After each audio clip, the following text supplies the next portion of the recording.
All right, so this is the third video I'm making in a row, so I'm a little woozy, but I'm gonna go through the what was wrong with this? Conscious. Wow. The whole. Okay, consciousness. I am not gonna go and define all these just for the sake of time and my time limit, but these are the vocab terms that you should have a basic definition of for consciousness. So here's what it's gonna look like. The first thing that you're gonna have to do for a 3.0 is identify examples of conscious, non-conscious, unconscious, and preconscious mental processes, as well as a high level of state of awareness and a low level. So here's what we got. Alex, every time I see one, I'm just going to identify it, okay? Alex sat down in the library determined to master the chemistry material for tomorrow's exam. They carefully read each paragraph, actively making connections between concepts. All right, this is sounding like consciousness, like decision-making, high-level awareness, creating detailed notes with full concentration. So I'm going to just add in there right now. I'm going to say this is conscious process. Also, it's high level awareness. They didn't ask for that, but that might show up on the testing yet. Also, wink, wink, nudge, nudge.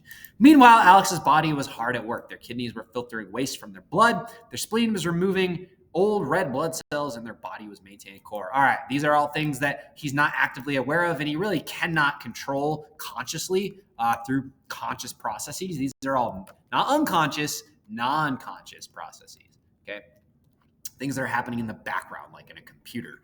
Okay. After an hour, Alex studying, but started doodling in the margins and tapping their pencil without really noticing these actions. A student partner asked, "What's the name of that biology TA who helped us last semester?" Without even pausing from their chemistry notes, Alex answered, "Dr. Martinez." All right. Things that you aren't consciously aware of, but you could be if you tried.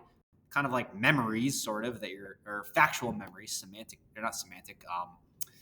A specific type of memory that is not semantic. It's crystallized intelligence. It's fact-based memory. Anyway, later unit, but pre-conscious.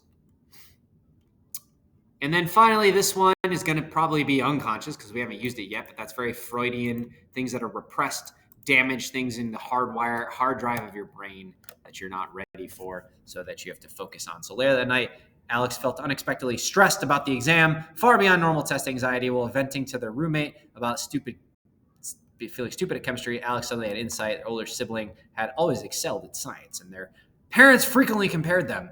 Alex realized they'd been carrying a hidden fear of not measuring up in science. Well, that sounds pretty unconscious to me. Very Freudian. Okay, psychodynamic thing that happened in your past that you're worried about.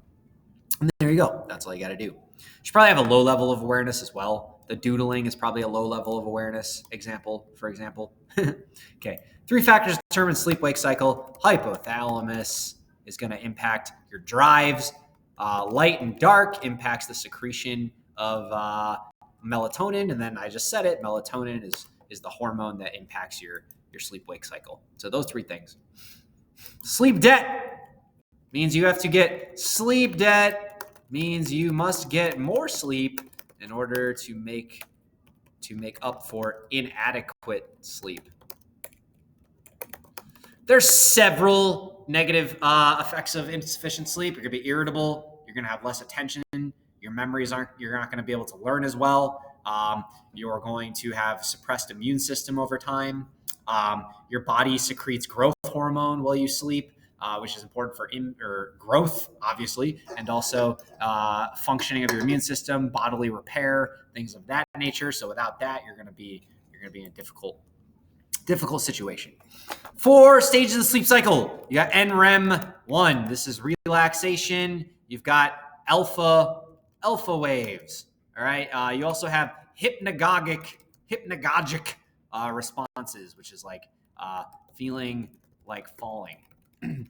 NREM 2 is deep relaxation. You might see theta waves. You also have what's called sleep spindles, which are spikes in your brain waves, amplitudes, and K complexes as well. Okay, little spikes in your brain waves.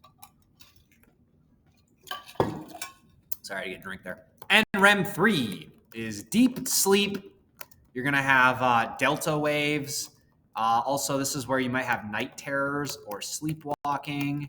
That occurs in that stage as well. And then REM, rapid eye movement, dreams, similar to waking brain activity as well. There you go, my friends. That's a brief overview of it. Check out the notes, though, if you need more. This isn't all encompassing.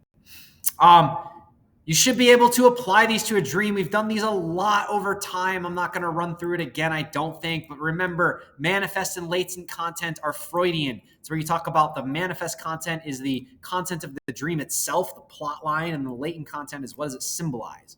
Threat simulation is all about problem solving. Usually it's related to a physical or psychological threat that you might experience, and then it's how would you overcome that. So simulating those threats. The big thing about expectation fulfillment, I'll say, is it's about emotions not discharged during the day.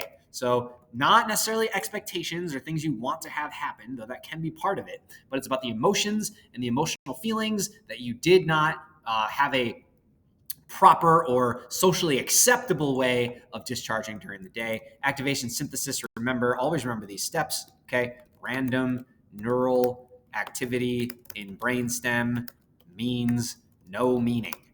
And then continual activation is all about consolidation of memories and learning. So your dreams are creating a plot line to take brain activity that you need from throughout the day and keep it and store it, and then get rid of stuff you don't need, like a scratch pad or a magnet doodle or something like that. 4 categories of psychoactive drugs. There they are. Give one example and how it impacts people during neurotransmission. I'm going to just do this briefly because the time is now 12:37. I was supposed to leave school at 12:40, and I want to get this video all done and saved at least before we leave. So stimulants. Again, these are going to stimulate mental processes and physical activity.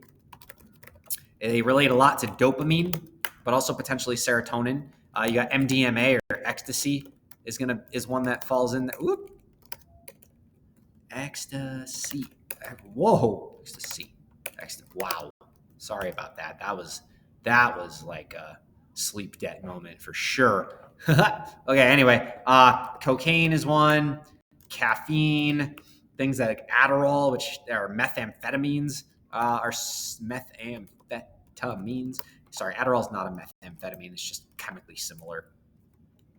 Anyway, you've also got depressants, which slow down functioning of the nervous system. The big neurotransmitter it's related to is GABA, which is a depressant. It slows things down. Okay, alcohol, benzodiazepine. I'm gonna spell it wrong. I can't do it off the top of my head. There you go. Benzodiazepine or Valium. Barbiturates, like tranquilizers, people can take every now and then. That can be something as well.